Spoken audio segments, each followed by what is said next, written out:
Hello बच्चों, let's see the question. So the question says which of the following is not a goal of human genome project.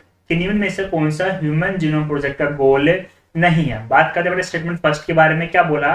To sequence the genome of selected model organisms. बिल्कुल सी बात है बेटा कि हमने क्या किया, ह्यूमन जीनोम प्रोजेक्ट के अंदर कुछ ऑर्गेनिज्म को सिलेक्ट किया और उन ऑर्गेनिज्म के जीनोम को हमने सीक्वेंस किया. इसमें ह्यूमन के जीनोम को तो सीक्वेंस किया ही गया बेटा, लेकिन साथ में ह्यूमन के अलावा कुछ नॉन ह्यूमन ऑर्गेनिज्म को भी इन्वॉल्व किया गया, उनके जीनोम को भी सीक्वेंस किया गया.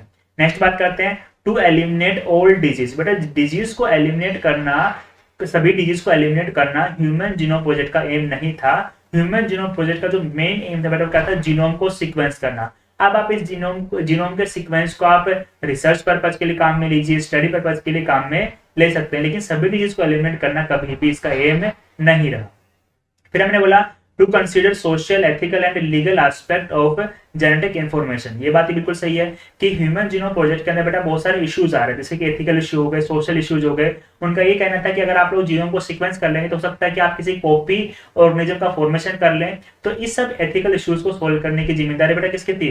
ह्यूमन जीनोम प्रोजेक्ट के अंदर साइंटिस्ट को इन्वॉल्व किया गया, तो उनकी ये रेस्पॉन्सिबिलिटी थी. नेक्स्ट बात करेंगे to developed computational tools for analysing sequence information. ये वाली बात बिल्कुल सही है बेटा कि जो भी हमने इंफॉर्मेशन ली है उसके लिए कंप्यूटेशनल टूल्स को यूज किया जाए, कंप्यूटराइज्ड टूल्स को यूज किया जाए ताकि हम इंफॉर्मेशन को अच्छे से सीक्वेंस कर सकें और उसको यूटिलाइज कर सकें. तो बेटा बेसिकली स्टेटमेंट डी भी क्या हो जाएगा, करेक्ट हो जाएगा.